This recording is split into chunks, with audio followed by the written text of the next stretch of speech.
Hello, हाय, कैसे हो बच्चों? Good evening. First of all welcome to Ashakta education point. और चलो हम लोग अभी तक एक दो चैप्टर साइंस के कर रहे हैं क्लास 9 के। थोड़े से आगे कर लेते हैं। चैप्टर नंबर 5 है, बायोलॉजी का चैप्टर है ये, the fundamental unit of life. तो इससे पहले कि चैप्टर पढ़े, चैप्टर के नाम को थोड़ा सा समझ लेते हैं, ठीक है? तो जो ये फंडामेंटल होता है, फंडामेंटल का मीन्स क्या होता है पहले वो समझो। फंडामेंटल होता है मौलिक, मूलभूत या आधारभूत, है ना? या इसको बेस भी कह सकते हैं। यूनिट मतलब क्या होता है? अपार्ट। तो किसका? लाइफ। तो फंडामेंटल यूनिट ऑफ लाइफ क्या हुई? जीवन की मौलिक इकाई। ठीक है।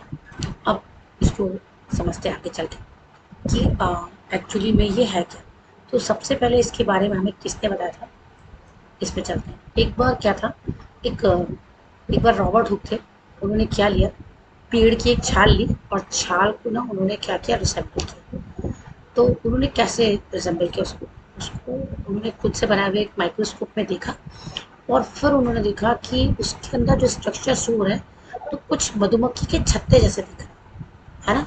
उसमें छोटे छोटे से कंपार्टमेंट्स हैं। तो कॉर्क जो था, ये कहाँ से आया था? ये बार्क ऑफ ट्री से था। मतलब ट्री की, पेड़ की छाल ली और छाल से ये कॉर्क निकाला। और फिर इस कॉर्क को उन्होंने क्या किया था, इसको जो है अपने खुद से बनाए हुए माइक्रोस्कोप के अंदर रख कर देखा। तो जो है इन्होंने क्या किया, ये सब इन्होंने कब किया था? ये किया था 1665 में। इन्होंने एक सेल्फ डिजाइन जो है माइक्रोस्कोप बनाया और उसमें पेड़ की छाल के कॉर्क को रख कर देखा। तो रॉबर्ट हुक ने जो है जब इसको देखा और इसके अंदर जो स्ट्रक्चर थे, जो इनको हनी कॉम्ब की तरह लग रहे थे, तो इन्होंने इनको क्या कहा, इनको जो है बॉक्सेस जो छोटे छोटे दिख रहे थे, इन्होंने इनको सेल कहा। ये सेल क्या है? सेल जो है लैटिन वर्ड से आया है और सेल का मीन्स होता है लिटिल रूम्स, है ना? तो बहुत से जो है इसमें स्मॉल स्मॉल से रूम बने थे, है ना? और ये जो इन्होंने सेल नाम दिया इन स्मॉल रूम्स को, ये सेल जो है बहुत इम्पॉर्टेंट है साइंस की हिस्ट्री में। सबसे फर्स्ट टाइम था जब किसी ने लिविंग थिंग्स, जिसमें जो है लिविंग थिंग्स में जो सेपरेट यूनिट अपीयर है, उसके बारे में बात की थी। इसके बाद जो है ये साइंस में, बायोलॉजी में काफ़ी आगे तक गया। फर्क आता है कि ये जो लिविंग ऑर्गेनिज्म होते हैं, ये किसके बने होते हैं। तो ये सेल है क्या? तो ये जो सेल है, सेल को हम हिंदी में कहते हैं कोशिका। ठीक है। जैसे मान लो हमें अगर कोई वॉल बनानी है, तो वॉल क्या होती है? अगर हमें वॉल बनानी है तो हम नीचे क्या करेंगे, ईंट लगाएंगे। और ये जो ईंट है, जब सबसे पहली ईंट रखेंगे, फिर उसी को उसी के साथ जोड़ते हुए और बाकी ईंट रखेंगे और उसके ऊपर ही पर जो है लाइन से रखते हुए उनको कुछ मटेरियल से जोड़ते हुए फिर एक वॉल बनाएंगे। तो अगर हम वो जो सबसे पहली ईंट रखते हैं या जो वो हम बेस बनाते हैं वॉल का, अगर वो नहीं बनाए तो वॉल कैसे खड़ी होगी? तो उसमें पूरी वॉल में जो एक ब्रिक का काम होता है या जो एक ब्रिक की वैल्यू होती है, सेम उसी तरह से सेल होता है। सेल वो फर्स्ट यूनिट है जिसपे पूरी लाइफ क्या करती है, बेस्ड होती है। इसी तरह से जिस तरह से ब्रिक पे पूरी वॉल बेस करती है। ठीक है। अब इसके बाद देखो हुआ क्या था, हमने क्या किया इसको समझने के लिए कि ये किसके बने होते हैं लिविंग ऑर्गेनिज्म, हमने एक एक्टिविटी की। हमने क्या किया, हमने एक स्मॉल पीस लिया, एक ओनियन बल्ब। ओनियन बल्ब समझते हो, प्याज। हमने प्याज ले लिया और फिर हमने क्या किया, इसमें से इसकी स्किन को निकाल दिया, जिसे कहते हैं एपिडर्मिस। फिर हमने जो है इसको किधर से निकाला, कॉनकेव साइड से निकाला, इनर लेयर। देखो ऊपर की लेयर थोड़ी पर्पल कलर की होती है और इनर लेयर थोड़ी वाइटस होती है। तो वाइट कलर की वो जो लेयर थी जिसको एपिडर्मिस करें, वो निकाल ली। फिर हमने इसको जो है एक देखा ग्लास कंटेनिंग वाटर, मतलब एक कांच का ग्लास लिया, उसमें वाटर लिया और उसमें इसको रख दिया, है ना? ताकि ये जो है फोल्ड ना हो जाए और सूख ना जाए। फिर हमने क्या किया, फिर हमने इस पील को एक ग्लास स्लाइड पे रख लिया और उस पर जो है वाटर, वाटर में रखा था ना, ग्लास वाटर से उसको एक ग्लास स्लाइड पे ट्रांसफर कर लिया, है ना? और फिर हमने क्या किया कि मेक श्योर कर लिया ये जो पील है वो परफेक्टली स्लाइड पे फ्लैट है। उसको एक camel hair brush, pen brush होता है, उससे उसको सीधा कर दिया, और कहीं कहीं पे जहाँ पे इसमें एयर बबल थे, है ना, तो उसको जो है टूथपिक से फोड़ करके उसके एयर भी निकाल दिए, है ना। और फिर हमने क्या किया, फिर हमने इस पे कुछ ड्रॉप डाले सैफरन सॉल्यूशन के, इस पीस के ऊपर, है ना, ताकि जो है इस पे जो एयर बबल है वो हट जाए। ठीक है, तो इसके बाद हमने क्या किया, अब हमने इसका जो है प्रिपेयर कर लिया टेम्परेरी माउंट ओनियन पील का, और उसको ऑब्जर्व किया इस स्लाइड को, किसके अंदर, लो पावर और हाई पावर कंपाउंड माइक्रोस्कोप के। ये माइक्रोस्कोप है, आप देख रहे हो, तो इसके अंदर रख करके हमने देखा, तो हम क्या देखेंगे, तो हमने जब लेंस के थ्रू देखा तो हमें ये दिखा कि जो स्ट्रक्चर थे, जो हमें माइक्रोस्कोप से दिख रहे थे, जो हमें शीट पे ऑब्जर्व हो रहे थे, है ना, वो कुछ इस तरह के थे, इस तरह के। तो देखो ये सेल है, इन सेल में एक चीज दिखा कि हर सेल में एक न्यूक्लियस था, ठीक है, और ये सेल हमें ऑब्जर्व है। इसके बाद अब हमने क्या किया, जो डिफरेंट साइज के ओनियन पील थे उनको देखा, तो क्या उनके जो स्ट्रक्चर थे वो सिमिलर थे या डिफरेंट थे। हमने चाहे छोटे साइज का प्याज लिया था या बड़े साइज का अनियन लिया था, उनके जो सेल के स्ट्रक्चर थे वो सेम ही थे। ठीक है, तो यहाँ तक इतनी बात।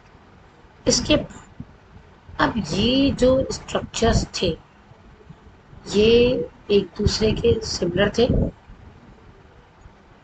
अगर हमने बड़ी जो है दोनों बड़ी ओनियन बल को, छोटे ओनियन बल को साथ में रखा, तो हमने क्या देखा, हमने कहा कि जो ओनियन बल थे वो डिफरेंट साइज के थे, लेकिन उसके स्मॉल स्ट्रक्चर जो सिमिलर विजिबल हो रहे थे माइक्रोस्कोप के अंदर। तो ये जो सेल हैं ओनियन के, ये कैसे लग रहे थे, ये सेम लग रहे थे, रिगार्डलेस साइज के थे, चाहे ओनियन कैसा भी हो और कहीं से भी आए।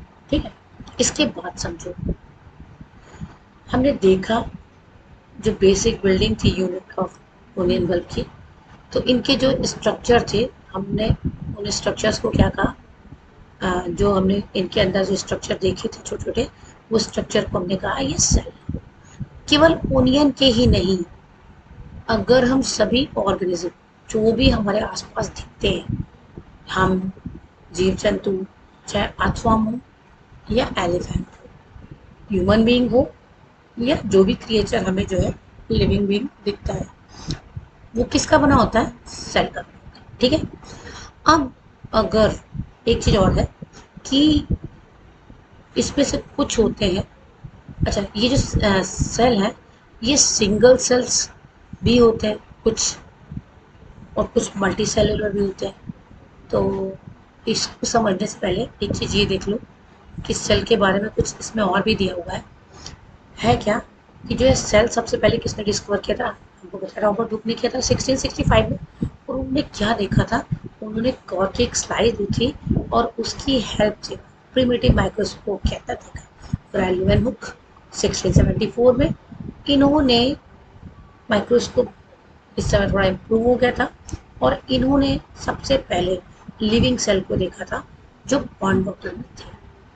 अच्छा, रॉबर्ट हुक ने जो सेल ऑब्जर्व किए थे वो डेड सेल थे, लेकिन लिविंग सेल जो है सबसे पहले हुक ऑब्जर्व किए थे। इसके बाद रॉबर्ट ब्राउन आए 1831 में, और इन्होंने डिस्कवर किया कि जितने भी सेल होते हैं उनमें एक न्यूक्लियस भी होता है। फिर प्रोकेंजे आए 1839 में, है ना, इन्होंने प्रोटोप्लाज्म बताया कि जो है जितने भी सेल होते हैं उनमें एक फ्रूट होता है, फ्रूट सब्सटेंस होता है जिससे हम क्या कहते हैं, प्रोटोप्लाज्म कहते हैं। फिर सेल थ्योरी आई प्लांट और एनिमल की, है ना, ये कंपोज की थी हुई, और इसमें कहा कि जो सेल है ये बेसिक यूनिट ऑफ लाइफ है। ये किसने प्रेजेंट की थी, प्रेजेंट की थी दो बायोलॉजिस्ट, एक थे शेल्डन और एक थे स्वान। शील्डन आए थे 1838 में, स्वान आए थे 1839 में। फिर इन्होंने सेल थ्योरी दी, इसी सेल थ्योरी को आगे बढ़ाया और फिर उन्होंने सजेस्ट किया कि जितने भी सेल हैं वो किसी ना किसी प्री एग्जिस्ट सेल से ही आते हैं। आप समझो ये प्री एग्जिस्ट सेल क्या होते हैं। जैसे सपोज करो हमें कोई प्लांट लगाना होता है तो या तो प्लांट हम रूट से लगा देते हैं, एक प्लांट से दो, या सीड से हो जाते हैं, या फिर जो है उनकी ढाल से, स्टेम से हो जाते हैं। लेकिन ये होते कब है, जब कोई प्लांट होता है और उसका ही कोई पार्ट हम लगाते हैं तभी जाकर कोई नया प्लांट होता है ना। अगर सीड से हो रहा है तो हमें सीड सो करनी पड़ेगी सोइल में, फिर उसके बाद जो है उसमें से प्लांट आएगा।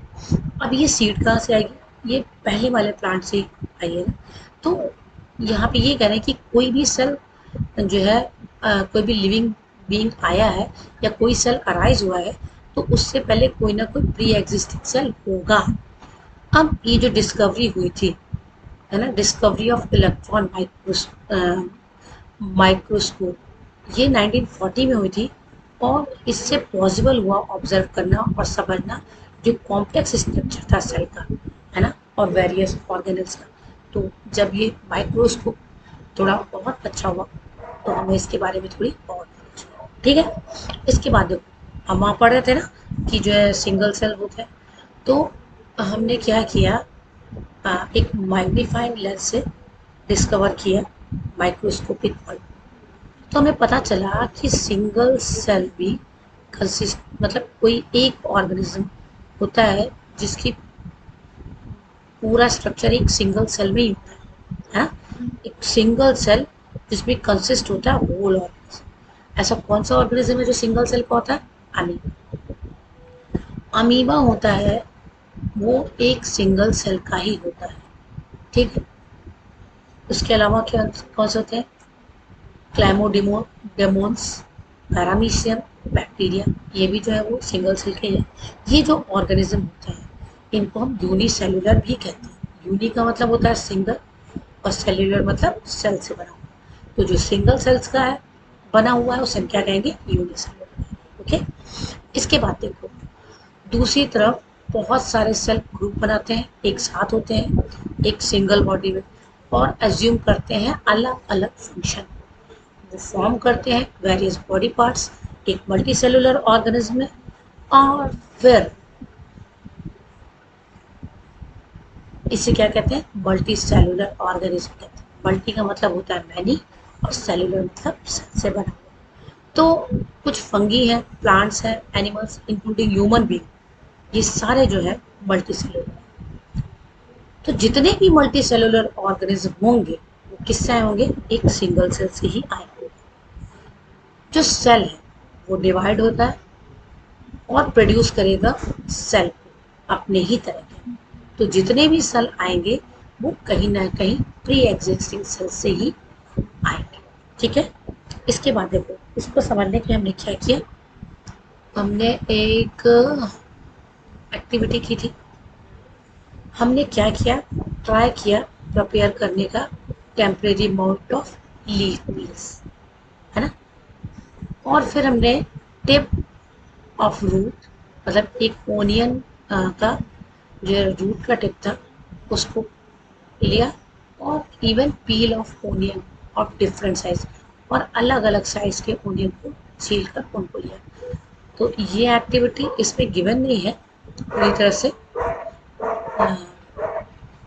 तो इसमें इन्होंने जब ऐसा किया था तो क्या किया था कि ये जो ये एक्टिविटी इन्होंने परफॉर्म की थी पहले जो ओनियन बल्ब वाली देखी थी।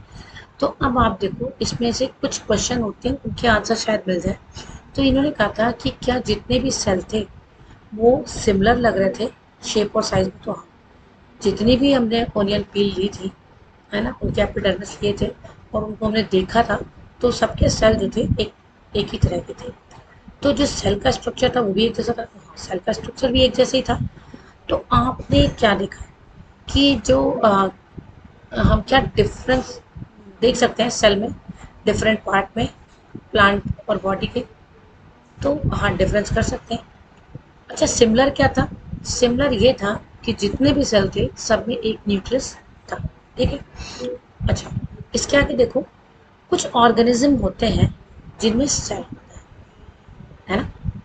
उसमें सेल कैसे होते हैं, डिफरेंट काइंड के। कुछ ऑर्गेनिज्म होते हैं जिनमें एक ही टाइप के सेल होते हैं, कुछ ऑर्गेनिज्म होते हैं जिनमें सेल जो होते हैं डिफरेंट काइंड के होते हैं, ठीक है। अब जैसे पिक्चर को देखो नीचे, इसमें जो है कुछ सेल दिए हैं ह्यूमन बॉडी पार्ट। तो देखो ये है, एक है स्मूथ मसल सेल, एक है ब्लड सेल, ये nerve cell, ovum, bone cell, fat cell और तो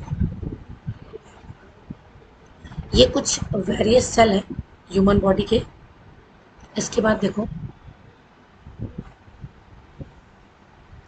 जो शेप और साइज थे सेल के, वो रिलेट करते थे एक स्पेसिफिक फंक्शन से जो वो परफॉर्म करते हैं। कुछ सेल जैसे अमीबा है ना, ये चेंज कर सकते हैं अपनी शेप। और कुछ केसेस में जो सेल का शेप है वो कम और ज़्यादा भी हो सकता है ना, मोर और लेस फिक्स्ड एंड पैसिकुलर।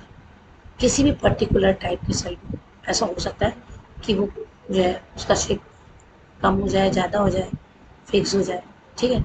एग्जाम्पल के लिए नर्व सेल, ये एक टिपिकल शेप, इसका एक टिपिकल शेप होता है। कैसा होता है नर्व सेल में, देखो यहाँ पे ऊपर दी हुई है नर्व सेल, ये देखो ये नर्व सेल है। तो इसमें ये होता है रॉड की तरह, और इसमें देखो यहाँ पे ऊपर ये हेयर की तरह, थ्रेड की तरह पतले पतले स्ट्रक्चर्स होते हैं। ये क्या कैरी करते हैं, मैसेज कैरी करते हैं। तो यहाँ पे देखो, जितने भी लिविंग सेल, तो जितने भी लिविंग सेल होते हैं उनके पास कैपेसिटी होती है कि वो जो है उनके अंदर ये कैरेक्टरिस्टिक्स होती है कि वो बेसिक फंक्शन को परफॉर्म कर सकें। तो कैसे एक लिविंग सेल परफॉर्म करता है ये बेसिक फंक्शन। तो देखो जैसे हमें पता है कि जितने भी जो मल्टी सेलुलर ऑर्गेनिज्म होते हैं, तो इसमें जो है लेबर का डिवीजन होता है, यानी हर सेल के पास अलग काम होता है, डिफरेंट टाइप के सेल के पास अलग काम होता है ना। जो डिफरेंट पार्ट होगा ह्यूमन बॉडी का, वो परफॉर्म करेगा डिफरेंट डिफरेंट फंक्शन। तो ह्यूमन बॉडी जो है, इसमें हार्ट है, ठीक है। हार्ट का क्या काम होता है, हार्ट ब्लड पंप करता है। इसी तरह से स्टमक है, स्टमक का काम क्या होता है, वो फूड को डाइजेस्ट करता है ना। इसी तरह से ये जो डिवीजन ऑफ लेबर होता है ना, हमको सिंगल सेल में भी मिलता है। ये नहीं कि सिर्फ जो है मल्टी सेलुलर जो ऑर्गेनिज्म होंगे वही ये काम करेंगे, सिंगल सेल ऑर्गेनिज्म भी करता है। जैसे अमीबा है, वो भी फूड लेता है, वो भी डाइजेस्ट करता है ना। तो जैसे कि ईच सेल, ईच सेल के पास क्या होती है, सर्टेन स्पेसिफिक कंपोनेंट होता है ना। इसे हम क्या कहते हैं, इसे हम कहते हैं सेल ऑर्गेनल्स। ईच काइंड के जो सेल होंगे या सेल ऑर्गेनल्स है, वो परफॉर्म करते हैं स्पेशल फंक्शन, है ना। जैसे न्यू मटेरियल जो है सेल में बनाना, क्लियरिंग करना, वेस्ट मटेरियल को सेल से बाहर करना। तो सेल जो है, एक सेल जो है अपने आप में एबल होता है ना, लिव करने में या फिर परफॉर्म करने में, ये जितने भी फंक्शन है इस सेल ऑर्गेनल्स के। इसके बाद देखो, ये जो ऑर्गेनल्स होते हैं ये एक साथ एक बेसिक यूनिट बनाते हैं जिसको हम कहते हैं सेल। और सबसे इंटरेस्टिंग ये है कि जितने भी सेल होंगे, है ना, उन सब में सेम ऑर्गेनल्स होंगे, नो मैटर कि उनके क्या फंक्शन या what organism they are found in, या किस ऑर्गेनिज्म में पाई जाती है, ठीक है। तो अभी के लिए इतना ही, अगले वीडियो में फिर आऊँगी। आई होप कि मेरा वीडियो आपको पसंद आया हो। मेरा मोटिव है कि मैं जो भी जानती हूँ आप तक पहुँचा दूँ। आप ध्यान से पढ़ोगे डेफिनेटली समझ में आएगा। Until then bye bye. Next video में अगले पार्ट्स के साथ what is cell made up of and what is the structural organization of a cell topic के साथ वापस आऊँगी। तब तक के लिए बाय बाय, गुड नाइट।